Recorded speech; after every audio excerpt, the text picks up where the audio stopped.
आज हम प्रकाश संश्लेषण का जो है चौथे पार्ट के बारे में बात करते हैं। हमने 3 पार्ट इससे पहले पढ़ चुके हैं, तो अब हमारा जो पार्ट है फोर्थ पार्ट है। इसमें एक छोटा सा टॉपिक है, ज्यादा कोई बड़ा नहीं है। इसमें हम बात करते हैं कि जो प्रकाश है, जो प्रकाश संश्लेषण के लिए जो लाइट है, उसकी नेचर क्या है, वो किस उसकी प्रकृति क्या है, उसके बारे में बात करते हैं। तो अब टॉपिक है हमारा जो नया, वो है नेचर ऑफ लाइट, यानी कि प्रकाश की प्रकृति। तो वो प्रकाश जो है उसकी प्रकृति क्या है, किस तरीके का है, उसके बारे में बात करते हैं। ठीक है, तो चलिए बात करते हैं इधर से। तो ये हमारा सूर्य है, सन है, और सन जो है उससे आपको पता है सनलाइट मिलती है। सनलाइट जो है उसमें एनर्जी फॉर्म में होती है, ठीक है ना। सनलाइट में एनर्जी होती है, लाइट एनर्जी कहते हैं। इसलिए लाइट एनर्जी को ही प्लांट्स जो होते हैं क्लोरोफिल की प्रेजेंस में उसको किस में कन्वर्ट करते हैं, केमिकल एनर्जी में। इसी को हम फोटोसिंथेसिस कहते हैं।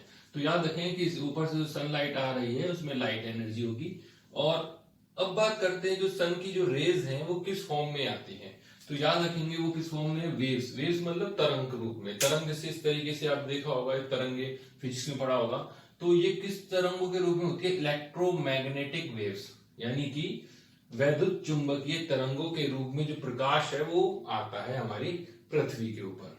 तो याद रखेंगे कि प्रकाश जो है वो, सनलाइट जो है वो इलेक्ट्रोमैग्नेटिक वेव्स यानी कि विद्युत चुंबकीय तरंगों के रूप में क्या करती है, ट्रेवल करती है, गति करती है, और वहां से सूर्य से हमारी पृथ्वी पर आती है। तो हमने अब क्या करा है, यहाँ पर इलेक्ट्रोमैग्नेटिक जो वेव्स है उसको मैंने यहाँ पर डायग्राम के अकॉर्डिंग आपके सामने बनाया गया है। तो इलेक्ट्रोमैग्नेटिक वेव यानी कि वैद्युत चुंबकीय तरंग है। तो आप देख सकते हो इस लाइट जो है वेव्स है वो इस तरीके से मूव कर रही है, ठीक है ना। तो सबसे पहले हम बात करते हैं लैम्डा। यहाँ पर मैंने दिखा रखा लैम्डा। लैम्डा मतलब होता है वेव लेंथ। लैम्डा का मतलब है वेव लेंथ यानी कि तरंग दैर्ध्य। अब ये वेव लेंथ होती क्या है, देखिए। तो नॉर्मल तरीके से आप देख सकते हो, यहाँ पर देखिए ये जो आपको दिख रहे हैं ऊपर, वेव्स के जो ऊपर वाला जो पार्ट है, ऊपर वाला, इसको बोलते हैं क्रेस्ट, इसको श्रृंग बोलते हैं हिंदी में। तो दो श्रृंगों के मध्य की दूरी देख सकते हो आप, यहां से यहां तक दो श्रृंगों के मध्य की जो दूरी है, या फिर आप ये कह लीजिए दो क्रेस्ट के जो बीच की जो लेंथ है, दूरी है, इसको हम बोलते हैं वेवलेंथ। इसको हम बोलते हैं वेवलेंथ। इसको किससे शो करते हैं, लैम्डा से। तो आप देखोगे यहाँ कुछ अलग वेवलेंथ आएगी, यहाँ कुछ अलग आएगी, यहाँ कुछ अलग आएगी। तो अब देखिए यहाँ पर सबसे स्टार्टिंग देखिए, यहां पर आप देखोगे दो क्रेस्ट जो है उनके बीच की जो आपको लेंथ दिख रही है, ये दूरी दिख रही है, ये लैम्डा जो है, ये इसकी लैम्डा, और आप इसमें लैम्डा में देखोगे अंतर किसमें ज्यादा, किसकी ज्यादा लैम्डा है, यानी कि वेव लेंथ यानी कि तरंग दैर्ध्य किसकी ज्यादा। आप देखोगे ये वेव लेंथ ज्यादा है और ये वेव लेंथ कम है। और जब यहां से आप उधर की तरफ जा रहे हो तो आप देखोगे वेव लेंथ जो है, जो यानी कि तरंग दैर्ध्य है, वो बढ़ती हुई जा रही है। यानी कि यहां से वहां तक आप जाते जा रहे हो तो वेव लेंथ बढ़ती हुई जा रही है, यानी लैम्डा जो है वो इंक्रीज होता हुआ जा रहा है, ठीक है। तो यहाँ पे नैनोमीटर से लेकर फिर लास्ट में किलोमीटर तक भी उसकी वेव लेंथ हो सकती है, लैम्डा। दूसरा हम बात करते हैं ये वेव जो है इसकी एनर्जी की बात करते हैं, ठीक है। एनर्जी मतलब वेव्स के अंदर जो कितनी ऊर्जा है, एनर्जी बात करते हैं। तो आप एक फॉर्मूला याद रखें, लैम्डा को वेवलेंथ यानी कि तरंग दैर्ध्य से शो किया गया है। E4 जो वेव्स के अंदर जो एनर्जी है, ऊर्जा, उसके बारे में बात करते हैं, ठीक है ना। इनवर्सली प्रोपोर्शनल होता है, ये व्युत्क्रमणानुपाती होता है, यानी कि लैम्डा यदि इंक्रीज होगा, लैम्डा इंक्रीज होगा तो एनर्जी क्या होगी, डाउन होगी, ठीक है। आप देखिए कि यहां पर लैम्डा सबसे ज्यादा है, तो यहां की जो वेव है इसकी एनर्जी क्या होगी, कम होगी। आप इधर देखिए यहां पर क्या है, लैम्डा यदि, इसमें देख सकते हो कि लैम्डा यदि कम होगा तो एनर्जी क्या हो जाएगी, ज्यादा हो जाएगी। तो आप देखोगे कि यहां पर लैम्डा कम है वेवलेंथ, तो यहां पर एनर्जी क्या हो जाएगी, ज्यादा होगी, ठीक है ना। तो आप कह लीजिए कि जैसे जैसे आप यहां से वहां बढ़ रहे हो तो लैम्डा इंक्रीज हो रहा है पर एनर्जी क्या हो रही है, कम होती जा रही है, ठीक है ना। तो इस तरीके से अब मैंने क्या किया गया है, ये जो इलेक्ट्रोमैग्नेटिक वेव है इसका हमने स्पेक्ट्रम बना दिया गया है। यानी स्पेक्ट्रम मतलब इस वेव्स को एक लैम्डा के अकॉर्डिंग हमने, वेवलेंथ के अकॉर्डिंग हमने एक स्पेक्ट्रम बनाया जिससे हमको पढ़ने में आसानी होगी। तो देखिए यहाँ पर जैसे मान लीजिए ये जो है इतनी, यहां से यहां तक, ये मैंने गामा रेज, फिर मैंने एक्स रेज, फिर मैंने यूवी रेज, फिर मैंने विजिबल लाइट, फिर इंफ्रारेड, माइक्रोवेव, और ये इस तरीके से, ठीक है ना। तो आप देखिए गामा रेज, देखिए गामा रेज जो है ये वाली, मान लीजिए ये वाली गामा, तो इसकी लैम्डा क्या है, बहुत कम है, देखिए सबसे कम है। ठीक है ना। तो लैम्डा कम है तो एनर्जी क्या है, ज्यादा है। ठीक है, जब आप और एक्सरे पर जाओगे तो जैसे आप देखोगे और धीरे धीरे यूवीज पर जाओगे, तो धीरे धीरे आप जब जा रहे हो gamma rays, x-ray, UV rays होते हुए रेडियो वेव्स तक जा रहे हो, तो लैम्डा क्या होता जा रहा है, बढ़ता हुआ जा रहा है। तो मैंने यहाँ पर लिख रखा लॉन्गर लैम्डा। ठीक है ना, पर मैंने बताया था एनर्जी क्या होगी, कम होगी। ठीक है, जबकि यहां पर देखोगे शॉर्टर लैम्डा है, कम है वेवलेंथ तरंगदैर्ध्य, तो एनर्जी क्या होगी, ज्यादा होगी। तो हमने एक स्पेक्ट्रम बना रखा इस तरीके से, आप देख सकते हो, क्लियर हो जाएगा यहां से हमने किस तरीके से बात की है। अब देखिए, अब जो है यहां पर एक जो विजिबल लाइट दिख रही है आपको, किस किस के बीच में, यूवी रेस और इंफ्रारेड के बीच में जो आपको दिख रही है, इसको बोलते हैं विजिबल लाइट, यानी कि दृश्यमान प्रकाश। जो हमको दिखाई देता है सूर्य का प्रकाश, धूप दिखाई देती है, जो प्रकाश हमको दिखाई देता है, वो केवल यही होता है। क्योंकि ह्यूमन की जो आईज होती है वो केवल विजिबल लाइट ही देख सकती है, बाकी ये कोई हम देख नहीं सकते, ये नहीं देख पाते। तो हमारी जो आंखें हैं वो केवल इसी वाले प्रकाश को देख पाती है, विजिबल लाइट को, जो सूर्य का प्रकाश होता है। ठीक है ना, ये और ये हम विजिबल नहीं देख नहीं पाते इनको।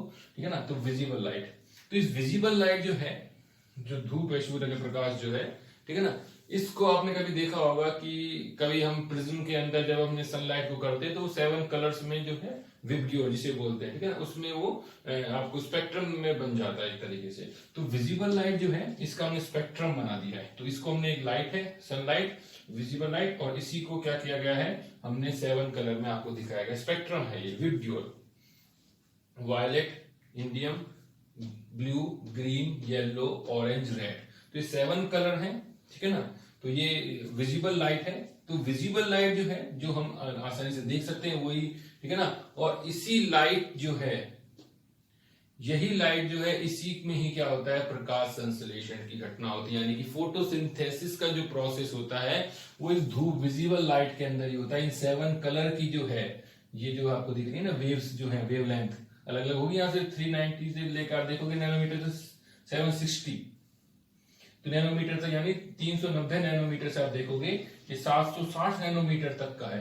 तो आप देखोगे यहाँ पे 760 के बाद कौन सा रीजन आ जाएगा, इंफ्रारेड, तो ये बढ़ता हो जाएगा, लास्ट में किलोमीटर तक जाएगा। यहाँ 390 से लेकर नीचे जाएगा, तो आप देखोगे लैम्डा कम हो रहा है, लैम्डा बढ़ रहा है। ठीक है, वेवलेंथ के अकॉर्डिंग। तो आप देख सकते हैं 390 नैनोमीटर से लेकर 760 नैनोमीटर तक हमने ये इस विजिबल लाइट दिख रही है, आपको स्पेक्ट्रम दिख रहा है। तो यही लाइट जो है, मैंने बताया आपको, इसी लाइट में ही क्या होता है, फोटोसिंथेसिस होता है।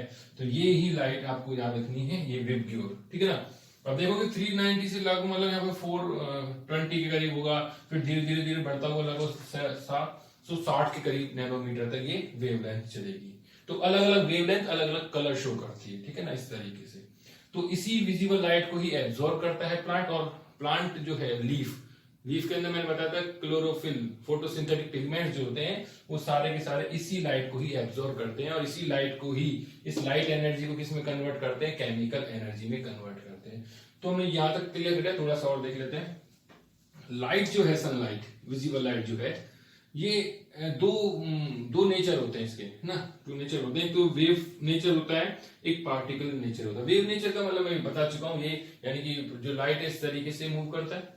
ठीक है ना, इसका मतलब क्या है, ये जो है वेव्स नेचर है, वेव नेचर, जैसे इलेक्ट्रोमैग्नेटिक वेव्स के अकॉर्डिंग तरंग के रूप में भी गति करता है सूर्य का प्रकाश। और लाइट जो है पार्टिकल नेचर भी होता है, यानी कि कण के नेचर का भी होता है, कि यानी कि एनर्जी के छोटे छोटे एक तरीके से कण हैं, पार्टिकल्स हैं, उन एनर्जी के कणों, पार्टिकल्स को हम क्या कहते हैं, फोटोन कहते हैं। और फोटोन के अंदर जो एनर्जी होती है, फोटोन के अंदर की जो एनर्जी होती है उसको बोलते हैं क्वांटम। यानी कि पार्टिकल नेचर होता है, एक वेव्स नेचर भी होता है और पार्टिकल नेचर भी होता है। पार्टिकल नेचर जो है, ये इस तरीके से जो छोटे छोटे पार्टिकल्स है ये मूव करते हैं, है ना, और ये इनको बोलते हैं फोटोन, और फोटोन के अंदर जो एनर्जी उसको हम बोलते हैं क्वांटम। तो एक CO2 का रिडक्शन करने के लिए आपको 8 मॉलिक्यूल्स, कितने, 8 मॉलिक्यूल्स की जरूरत पड़ती है। एक CO2 का यदि रिडक्शन करना, अपचयन करना है, हमने पढ़ा प्रकाश संश्लेषण में, उसके लिए किस फॉर्म में यूज किया है, जो है फोटोन, 8 मॉलिक्यूल्स की जरूरत पड़ती है। तो याद रखें, जो लाइट है, प्रकाश संश्लेषण इसी फोटोन वाले प्रोसेस में होता है ना, यानी इसी को ही एब्जॉर्ब कर पाते हैं ये पिगमेंट्स। तो हमने यहां तक बात कर ली। अब बात करते हैं थोड़ा सा और कंप्लीट।